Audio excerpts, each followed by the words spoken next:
My husband has been cheating with our teenage babysitter, who's now 3 months pregnant, to expose him before he manipulates her into silence. I'm Melissa, 34 years old, mother of 2, and apparently the world's biggest idiot. I found out 3 days ago. 3 days of pretending everything was normal while my insides twisted into knots. 3 days of watching my husband Derek kiss our kids goodnight, knowing what I knew. 3 days of looking at our babysitter Amber's Facebook profile picture over and over again, searching her 17-year-old face for answers I'd never find there. The thing is, I wasn't supposed to know yet. Amber told her best friend Kayla. Kayla told her older sister Morgan. And Morgan happens to work at the coffee shop I go to every Tuesday morning. Morgan pulled me aside yesterday. Her hands were shaking. "Mrs. Patterson, I need to tell you something. You're going to hate me for this, but if I don't say anything, I'll hate myself more." That's how it started, with Morgan's trembling voice in the back room of a coffee shop that smelled like burnt espresso, and my entire life falling apart. Derek, my Derek, the man who cried at our wedding, who held my hand through 2 difficult pregnancies, who still left me notes in my lunch bag sometimes. And Amber, sweet Amber, who we'd known since she was 14, who started babysitting for us when she turned 16, who my daughter Lily adored, who Derek picked up and drove home every time she watched our kids because it was the responsible thing to do. I didn't go home right away. I sat in my car in the coffee shop parking lot for 2 hours, trying to breathe, trying to think. My phone kept buzzing with texts from Derek asking where I was, if I'd picked up his dry cleaning, normal mundane husband things that now felt like sandpaper against my skin. I needed proof. That's what I decided. Because maybe Morgan was wrong. Maybe it was a misunderstanding. Maybe Amber was pregnant, but it wasn't Derek's baby and somehow the story got twisted. But I knew. In that sick, hollow way you know things before your brain catches up. I knew. So I went home. I kissed Derek hello. I asked him about his day. And then I told him I was going to book club that night and wouldn't be back until late. I didn't have a book club. Instead, I went to Amber's house. She lived 3 streets over with her mom, Rebecca. I'd met Rebecca dozens of times. We'd chatted at school events, exchanged pleasantries when I dropped Amber off. She seemed nice, normal, like someone whose daughter wasn't sleeping with my husband. I parked down the block and waited. At 7:30, Rebecca left. I watched her car disappear around the corner, and then I walked up to the front door. Amber answered on the second knock. She was wearing pajama shorts and an oversized hoodie. When she saw me, all the color drained from her face. "Mrs. Patterson, hi.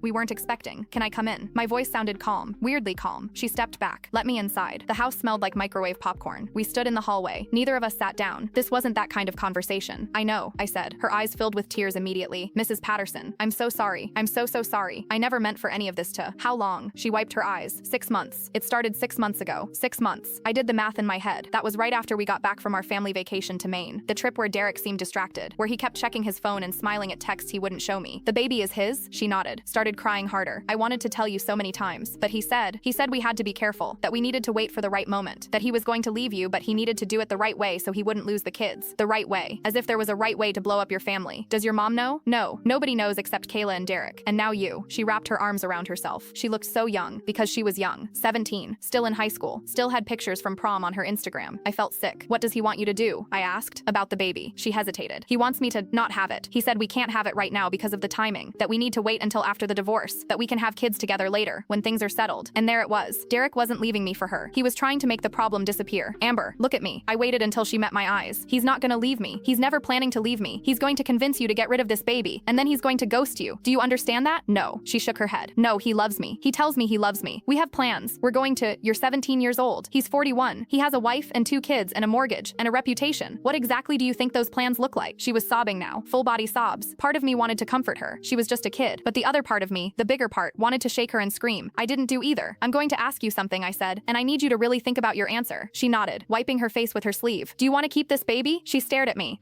Yes. I think so. I mean, I'm scared. But yes. Then keep it. Don't let him pressure you into doing something you'll regret. Whatever happens next, whatever I do, you make your own choice about this, okay?" She whispered. I left, went back to my car, sat there in the dark trying to figure out what came next. I couldn't go to Derek. Not yet. He'd lie. He'd manipulate. He'd turn it around somehow and make me question my own reality. I'd seen him do it before with smaller things. Missing money from our account, suspicious text messages. He was good at making me feel crazy. I needed something he couldn't talk his way out of. So I went home, acted normal, put the kids to bed while Derek watched football in the living room. Then I took a shower and crawled into bed next to my husband and pretended to sleep. At 2 a.m., I snuck into his office. Derek kept everything on his laptop. I knew his password. It was Lily's birthday plus our anniversary year. Not exactly Fort Knox. I sat down in his chair, opened his computer, and started searching. The emails were archived in a folder labeled Client Files Anderson. Clever. Boring enough that I'd never click on it. But there they were. Hundreds of them. Starting 7 months ago. "Hey, beautiful. Can't stop thinking about last night. You make me feel alive again." I wanted to throw up, but I kept reading. There were photos too. Amber in lingerie. Amber smiling at the camera in what I recognized as a hotel room. Amber with her hand on her still flat stomach, captioned "Our little secret." And then I found the recent ones, from 2 weeks ago. "Derek, we need to talk about options." Amber, "What kind of options?" Derek, "I looked into clinics. There's one 2 towns over. I can drive you there on Saturday. Your mom won't have to know." Amber, "I don't know if I want to do this." Derek, "Baby, we've talked about this. It's the only way. Once this is handled, we can be together. I'll tell Melissa everything, but not while while you're pregnant. It's too complicated. Amber, you said that a month ago, and 2 months ago. When are you actually going to tell her? Derek, soon. I promise. But you need to trust me. This is what's best for everyone. Amber, what about what I want? A long pause. Derek, what you want? You're 17 years old. You don't know what you want. You think you do, but you don't. I'm the adult here. I'm making the responsible decision. Amber, I'm keeping it. I've decided. Derek, no, you're not. You're going to that clinic on Tuesday, and you're going to do what needs to be done. Because if you don't, if you keep this baby, I will deny everything. I will tell everyone you seduced me, that you've been obsessed with me for years, that you're lying about the baby being mine. Your reputation will be destroyed. No one will believe a word you say. I screenshot everything, sent it to my email, to my phone, to a cloud storage account Derek didn't know I had, but I kept digging, because if I was going to do this, I needed everything. I found more. Bank statements showing cash withdrawals I didn't know about, hotel receipts, charges to jewelry stores I'd never received gifts from. He'd bought her a necklace for her 17th birthday, $200, while telling me we needed to cut back on expenses. I found text messages he'd deleted from his phone but not from his laptop backup. Messages from other numbers I didn't recognize. Women I didn't know. This wasn't just about Amber. This was a pattern. How many others had there been? How many times had I believed his lies? I kept searching until almost 4 a.m. By the time I was done, I had enough evidence to bury him. Derek was still asleep when I crawled back into bed. The next morning, I called in sick to work. Told Derek I had a stomach bug. He kissed my forehead, told me to rest, and left for his office downtown. As soon as his car pulled out of the driveway, I was on the phone. I need you to come over, I said to my sister Jennifer. Right now. She heard something in my voice. Didn't ask questions, just said she'd be there in 20 minutes. When she arrived, I showed her everything. The emails, the photos, the text messages, the financial records showing money spent on hotels and gifts. She sat on my couch with her hand over her mouth, crying. That son of a... She stopped herself. Looked at me. What are you going to do? I don't know yet, but I need you to help me figure it out. We spent the next 3 hours planning. Jennifer was a paralegal. She knew things. She made phone calls to lawyers she'd worked with. Got me consultations scheduled for later that week. Helped me start documenting everything. Our assets, our accounts, Derek's income. You need to open a bank account in just your name, she said. Start moving money. Not a lot. Just enough to cover a lawyer and living expenses for a few months. Do it slowly so he doesn't notice. Isn't that illegal? No. It's community property. You have every right to access it. You're just making sure you have resources when things get ugly, and they will get ugly. She was right. Over the next week, I moved small amounts of money into a new account. 500 here, 1,000 there. Nothing that would trigger alerts. I met with 3 lawyers. Chose the best one. Her name was Victoria Chen. She was expensive, but she had a reputation for winning. This is going to be a fight. Victoria told me. Your husband will hire someone just as good, maybe better. You need to be prepared for him to get nasty. I'm prepared, but here's the thing. I didn't just want a divorce. I wanted Derek to face consequences. Real ones. Because Amber was 17, and in our state, that made Derek a criminal. The age of consent was 18. Derek knew that. He'd mentioned it once, years ago, when there was some case on the news. He'd been disgusted by it. Called the guy a predator. Said men like that deserve to be locked up. And now he was that man. I called the police that afternoon. The officer who took my statement was a woman named Detective Richards. She was probably in her 50s, with kind eyes and a no-nonsense demeanor. She listened to everything without interrupting, took notes, asked clarifying questions. This is going to be difficult, she told me when I finished. These cases always are. The victim is often reluctant to cooperate. They think they're in love. They don't see themselves as victims. I know, I said. But she's pregnant, and he's pressuring her to terminate. She told me that herself. Detective Richards nodded. We'll need to talk to Amber, get her statement, and we'll need the evidence you've collected. I gave her everything. The screenshots, the emails, the timeline. What happens now? I asked. We investigate. We build a case, and then we decide whether to press charges. How long does that take? Could be weeks. Could be months. These things don't move quickly. I didn't have months. Amber was already 3 months pregnant. Derek was already pressuring her. Every day that passed was another day he could convince her to do something she didn't want to do. I need to speed this up, I said. Detective Richards looked at me carefully. Mrs. Patterson, I understand you're angry, but you need to let us do our job. Don't do anything that could jeopardize the investigation. I nodded, smiled, lied. Of course, I understand, but I had no intention of waiting. That night at dinner, I played the perfect wife. I asked Derek about his day, laughed at his jokes, refilled his wine glass. I was thinking, I said, cutting into my chicken. We should have Amber babysit this weekend. It's been a while. I think Lily misses her. Derek nearly choked on his water. Amber? I don't think that's a good idea. Why not?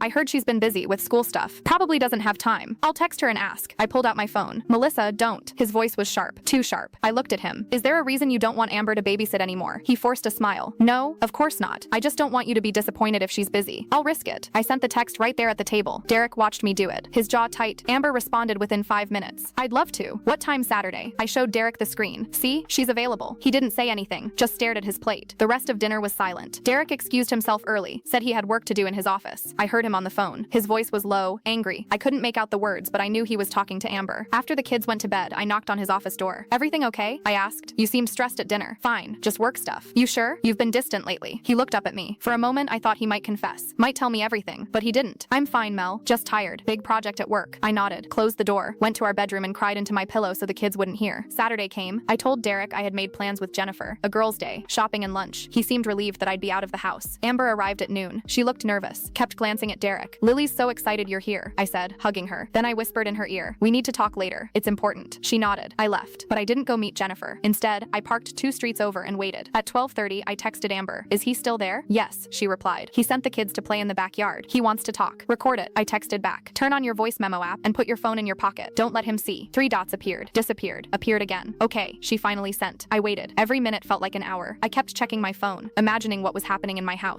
At 1:15, my phone rang. It was Amber, Mrs. Patterson. Her voice was shaking. You need to come back, now. I was there in 3 minutes. When I walked in, Amber was crying in the kitchen. Derek was nowhere to be seen. What happened? Where is he? She handed me her phone. The voice memo app was still recording. She pressed stop, then play. Derek's voice filled the kitchen, so I made an appointment. Tuesday at 3. The clinic is 2 hours away, so we need to leave by 1. Derek, I don't want to do this. Amber, baby, we've talked about this. It's the only way. Once this is handled, we can be together. I'll tell Melissa everything, but not while you're pregnant. It's too complicated. You said that a month ago, and 2 months ago. When are you actually going to tell her? Soon, I promise. But you need to trust me. This is what's best for everyone. What about what I want? A long pause. What you want? Derek's voice changed, became cold. You're 17 years old. You don't know what you want. You think you do, but you don't. I'm the adult here. I'm making the responsible decision. I'm keeping it. I've decided. No, you're not. His voice was hard now, scary. You're going to that clinic on Tuesday, and you're going to do what needs to be done. Because if you don't, if you keep this baby, I will deny everything. I will tell everyone you seduced me, that you've been obsessed with me for years, that you're lying about the baby being mine. Your reputation will be destroyed. No one will believe a word you say. Amber was sobbing on the recording. You said you loved me. I do love you. That's why I'm protecting you from yourself. This is for your own good, Amber. Trust me. The recording ended there. I looked at Amber. She was pale, shaking. Where is he? I asked. He left. When you texted that you were coming back, he said he had to go. Told me to keep my mouth shut or he'd make sure I regretted it. I sat down at the kitchen table. My hands were shaking. I'm going to call the police, I said. Right now. Are you ready for that? Amber nodded. I can't do this anymore. I can't keep lying. I can't keep pretending this is normal. I grabbed my phone and called Detective Richards. I have him, I said when she answered. I have him on recording. She arrived within 30 minutes. Brought another officer with her. A younger man who introduced himself as Officer Martinez. They sat with us in my living room. Listened to the recording 3 times. Took Amber's statement. Took my statement too. Detective Richards was writing everything down when she looked up at Amber. I need to ask you some difficult questions, she said gently. About the relationship. About what happened. I know it's hard, but we need details. Amber nodded. Took a deep breath. When did it start? Detective Richards asked. July 15th. I remember because it was my birthday. I turned 17. Had there been inappropriate contact before that? He'd been flirty for a few months. Complimenting me. Texting me things that seemed innocent but also kind of weird. Like, you look beautiful today. Or I can't stop thinking about our conversation. Did you tell anyone? No. I thought I was imagining it. He was Mrs. Patterson's husband. A dad. I didn't think he'd actually,